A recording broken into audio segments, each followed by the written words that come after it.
Ja, hallo Freunde und herzlich willkommen zu einem neuen Video auf unserem Kanal. Heute sind wir für euch mal an der Küste unterwegs. Wir wollten uns heute einmal das U-Boot anschauen, was hier vorm Hafen Hamburgs liegt. Und wir waren jetzt schon vor Jahren schon mal hier gewesen, aber im Prinzip damals nur kurz durchgegangen. Das ist bestimmt schon locker 8 oder vielleicht 10 Jahre her. Und heute wollen wir uns das Ganze nochmal richtig anschauen. Und zwar handelt es sich hier um das U434. Das ist allerdings ein Name, den man sich jetzt auch, oder eine Bezeichnung, die man sich ausgedacht hat. Das ist eigentlich ein ehemaliges sowjetisches U-Boot und eines der größten konventionellen U-Boote, also die noch mit Diesel- und Elektroantrieb vorangekommen sind und keins dieser typischen Atom-U-Boote. Das ist wirklich interessant, weil dieser Koloss hier, der ist über 90 Meter. Das ist schon wirklich gigantisch. Ja, man hat das Ganze im Prinzip mal gekauft, also hat 1 Million Euro sind das, glaube ich, gewesen, investiert und hat das Ganze dann mal hierher geschleppt. Das darf man auch nur schleppen, das darf man nicht bewegen. Das fällt ja alles unter Kriegswaffen und so weiter und so fort.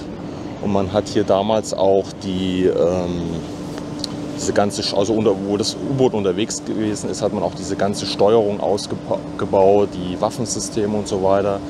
Da haben die Sowjets damals die Überfahrt oder die Reise mit dem U-Boot hier dann halt noch unterbrochen, um diese Systeme auszubauen. Auch was halt der Geheimhaltung unterliegt und solche Sachen. Das ist dann halt alles nicht mehr vorhanden. Aber heute kann man das im Prinzip hier besichtigen. Es ist ja hier direkt, liegt auf Grund. Der Antrieb, das sind, glaube ich, 3 Impeller oder sowas, müsste das hier haben. Ich bin jetzt auch nicht der richtige Crack, aber ich finde U-Boote extrem faszinierend. Und ja, gucken uns das Ganze jetzt hier mal an. Ja, das ganze U-Boot wurde damals in den Werften von Novgorod gebaut. Und dieses U-Boot kann bis zu 400 Meter Tauchtiefe erreichen. Das finde ich auch schon richtig krass.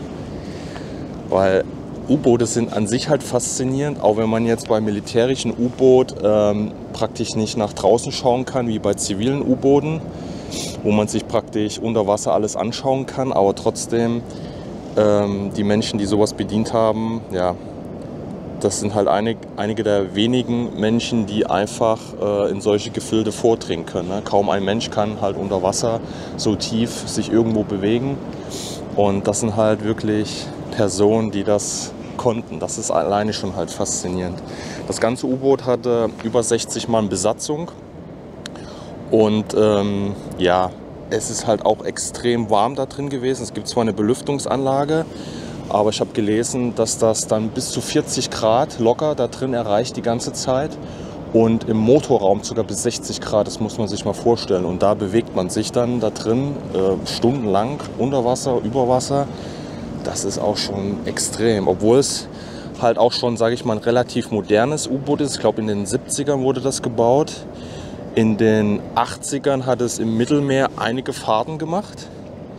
Und ich glaube, Anfang der 2000er, 2002 wurde das Ganze dann halt ja, aus der Flotte halt rausgenommen. Und ja. Hier seht ihr jetzt mal im direkten Größenvergleich zu mir so ein Torpedo. Da gab es insgesamt 24 Stück in dem U-Boot und die Torpedos sind, glaube ich, bis zu 8 Meter lang. Ich weiß nicht, ob das jetzt einer dieser Original-Torpedos ist, weil wie gesagt, die Waffensysteme, die wurden alle ausgebaut. Und zwar nennt sich der Torpedo East, Modell East, mit einem elektrischen Antrieb. Kann man hier hinten alles ganz gut erkennen. Und wie gesagt, 24 Stück waren da drin und 2 Tonnen sind diese Dinger schwer. Und wie gesagt, über 8 Meter, 8,14 Meter in der Länge. Das ist schon wirklich krass. So, ab geht's. Wir gehen jetzt rein. Hier seht ihr jetzt nochmal das Boot von der Perspektive.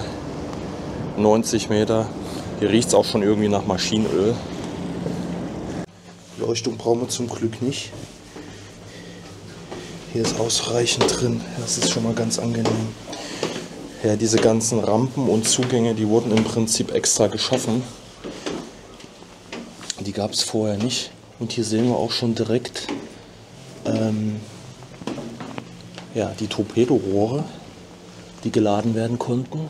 Das sind 1, 2, 3, ich glaube 6 Stück, wenn ich das jetzt hier so richtig sehe. Oh, wie viel Technik hier drin ist, ey. Guck dir das mal an. Ich kann mich daran gar nicht mehr so richtig erinnern.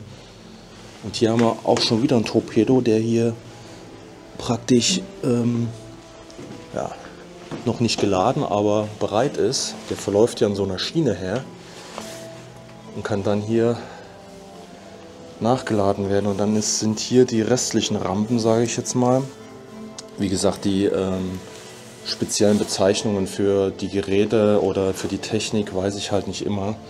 Aber es wäre auf jeden Fall sinnvoll, wenn er das da mal halt reinschreibt.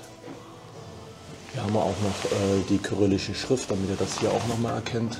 Aber ihr habt es ja von außen schon eindeutig gesehen, dass das halt ein ehemaliges sowjetisches U-Boot gewesen ist. Hier haben wir eine Luke zum Aussteigen. Boah. Was hier an Technik drin ist. Oh, hier steht es sogar. Ein Torpedolagergestell für 18 Reservetorpedos oder 36 Minen. Aha.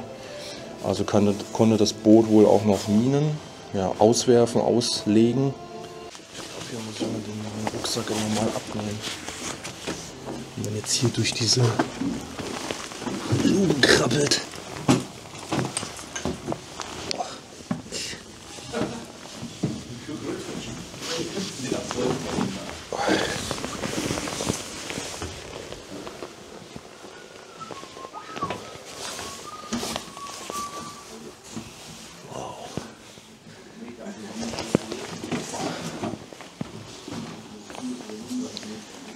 Hier können Sie erkennen, wie man dann hier durchkrabbelt. Abteilung, Unterkünfte und Aggregaträume.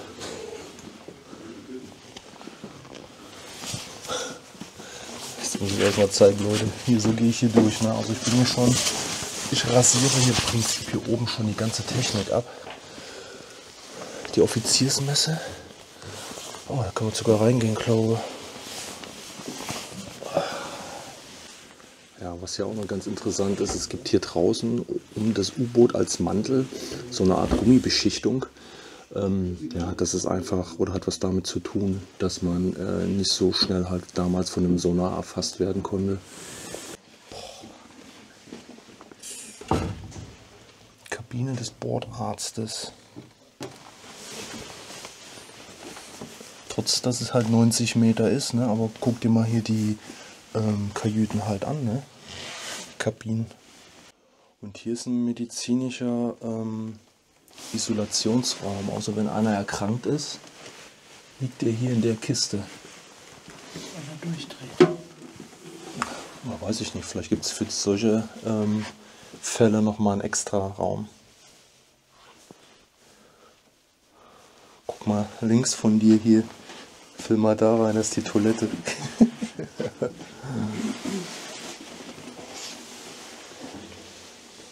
Kannst du dich doch gar nicht hinsetzen. Das ist ja eigentlich unmöglich jetzt. Das Interessante ist dann halt, wenn das Schiff mal wirklich einen Treffer oder irgendwas bekommen hat, ne? Oder man was reparieren musste. Das ist ja, keine Ahnung, hier musst du ja durchblicken, was hier alles an Leitungen hergeht, ne? Was hier alles an Technik, Schaltern und so weiter verbaut ist. Ich weiß gar nicht alles im Einzelnen, was das ist, ne? Da musst du als Ingenieur aber auch vollkommen den Plan von haben hier. Boah. Also wir gehen jetzt praktisch wieder ein Deck noch nach unten. Ich weiß gar nicht, wie viele Decks das Boot jetzt hat. Und jetzt wird es vom Kopf her noch kritischer. Jetzt kannst du echt nur gebückt, also ich zumindest, gebückt laufen.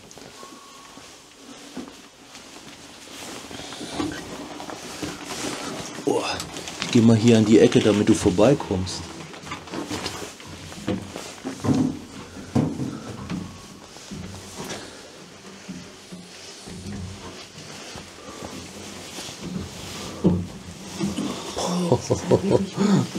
Ja, wirklich, wirklich, wirklich eng. Aber ja, das ist es halt. Es ist das U-Boot. Und jetzt stellt euch vor, ihr seid hier tief unterm Wasser. Wie habe ich damals abgebrochen? Ich weiß es gar nicht mehr, ob du gar nicht durchgegangen bist. Glaube ich, habe ich abgebrochen. Das kann sein. Hier einmal so ein Telefon, um mit den einzelnen Bereichen zu kommunizieren. Und hier ist auch nochmal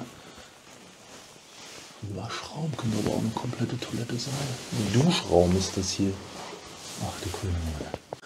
Ja, eigentlich muss man ja professionell so hier durchgehen. Ne? So sind die ja durchgegangen. Deshalb hast du hier oben ja diese Haltestange, diesen Haltegriff. Nee. Die haben ja auch die mussten ja auch eine Geschwindigkeit an den Tag legen. Die sind ja hier dann auch durchgerannt. Ne? Das darf man auch nicht vergessen. Fluchtweg, Abteilung, Kommandozentrale. Sind wir jetzt hier?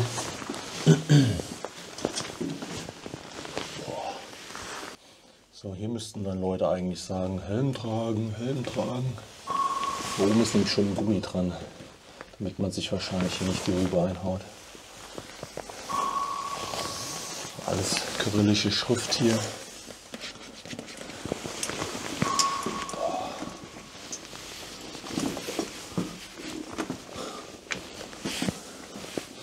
Okay, ist glaube ich das Seerohr auch schon. Also, wenn ich jetzt hier vorbeigehe.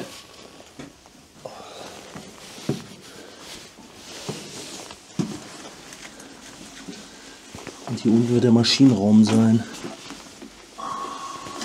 Guck mal, ich kann überhaupt nicht mehr aufrecht gehen.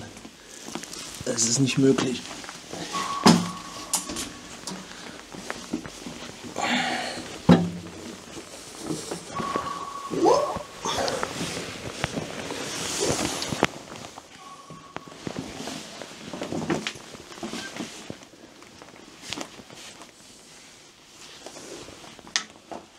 Geheime Dokumentenraum und Kammer des Geheimdienstoffiziers.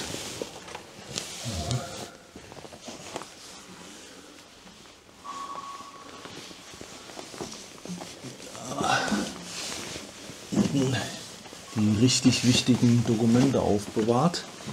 Und die Befehle, die das Boot dann wahrscheinlich auch hatte.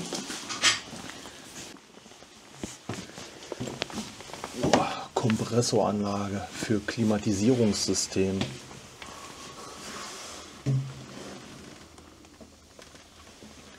Mein Gott, ey. Wenn hier irgendwas kaputt ist. Und wenn es nur irgendwo eine Schraube ist, die irgendwo rausgesprungen ist, keine Ahnung, durch Druck oder etc. Ey, du musst genau wissen, wo das Problem ist, ne? Das ist Wahnsinn. Also was hier drin ist, gut, das wird wahrscheinlich bei vielen Schiffen der Fall sein, ne? Aber du bist mit dem Ding dann unter Wasser. Ne? Es ist schon wirklich spektakulär, das zu sehen.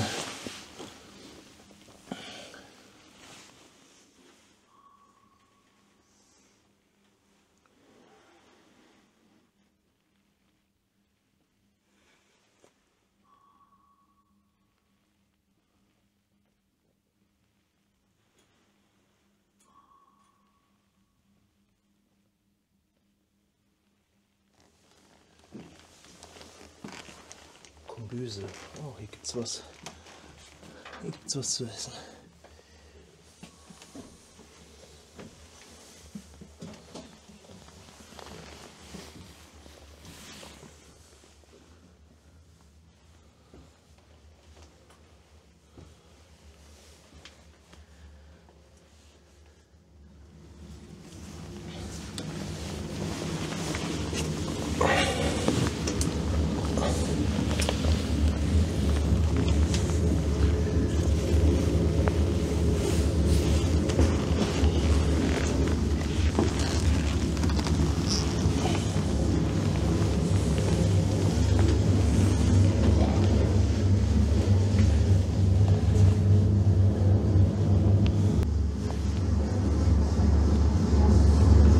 Jetzt sind wir hier im Steuerraum von dem ganzen Steuer- und Kontrollpult der Dieselmaschinen. Das findet hier statt, in dem Bereich.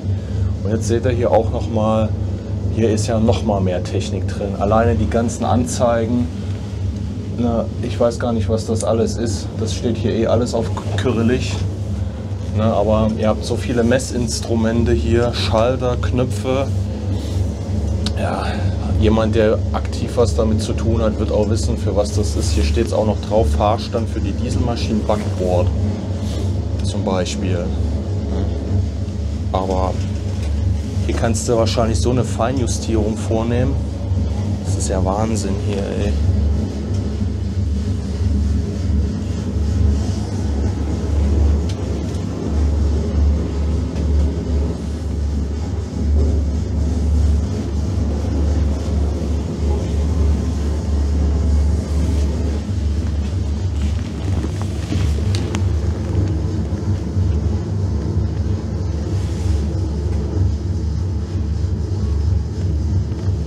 Ihr hört jetzt schon hier im Hintergrund wahrscheinlich die Dieselmotoren, also den Sound davon in abgeschwächter Form.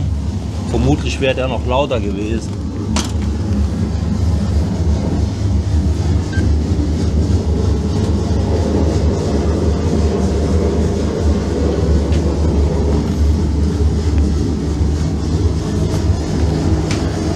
Mittlere Dieselmaschine ist das hier.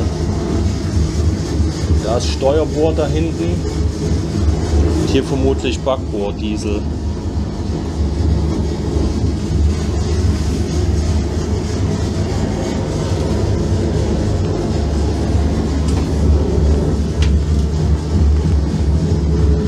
Dieselkompressor ist hier unter der Treppe.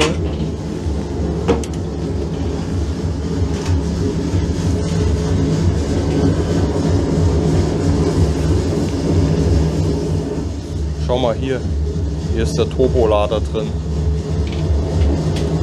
Das ist in dem Fall für Backbord. Das ist ja auch Wahnsinn, ey.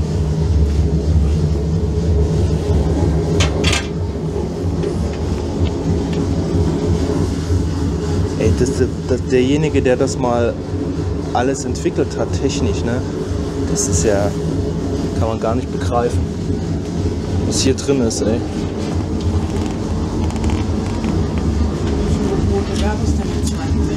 Ach, im Zweiten Weltkrieg gab es auch schon sehr, sehr viele U-Boote. Aber das ist ja jetzt hier schon zur Zeit des Kalten Krieges. Ne? Ich denke mal, da früher ist ein bisschen weniger an Technik vielleicht gewesen, aber ich bin mir nicht sicher. Aber das ist schon krass, wirklich. Ah, hier sind die Schaltschränke für Schleichfahrtmaschine, geräuscharm. Und so Elektromotoren sind ja dann hier wahrscheinlich. Ja. Ja, das ist ja wie gesagt ein konventionelles U-Boot. Also was halt noch mit Dieselmotoren und Elektromotoren betrieben werden konnte und nicht halt, wie man es heute vermehrt hat mit diesen Atomreaktoren. Ne? Ich bin mir jetzt aber auch gar nicht sicher, wer das alles. Ich glaube, die Deutschen. Also wir haben immer noch also U-Boote mit Elektroantrieb. Ich glaube Russland und Amerika, also USA, die müssten noch eigentlich fast alle U-Boote mit Atomreaktoren haben, ne? Aber ich bin mir nicht ganz sicher, ich will da jetzt auch keinen Quatsch erzählen.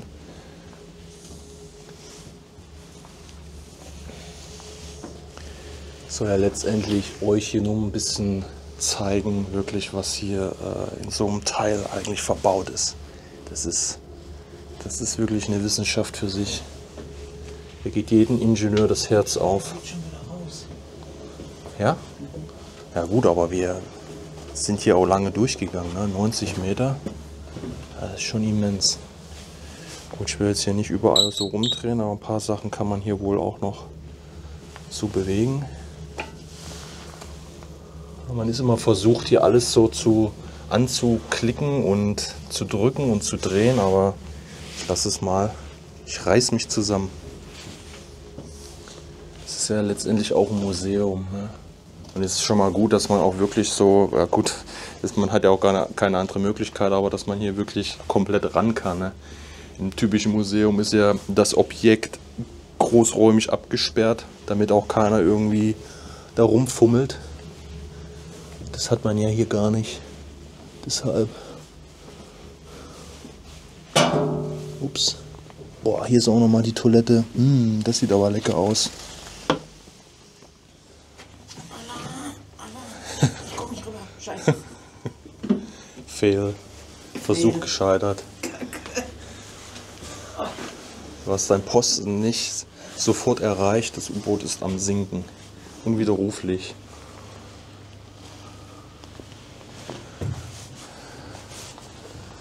Boah, hier ist nochmal so eine große Schraube ausgestellt.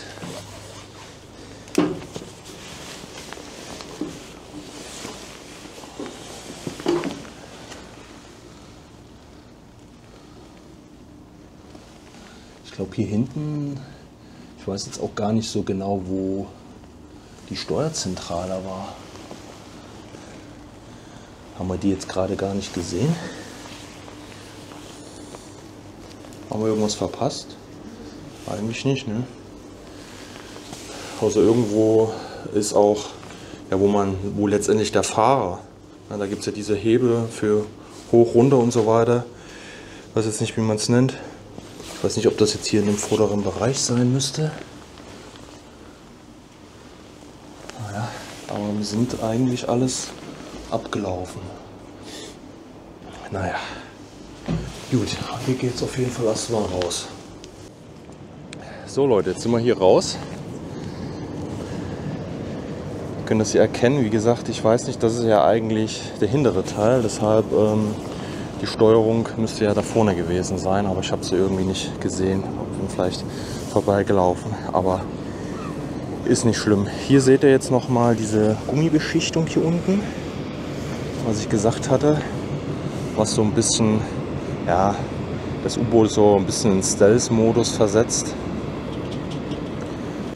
Ja Leute, mit diesen letzten Eindrücken verabschieden wir uns jetzt hier von dem U434 bzw.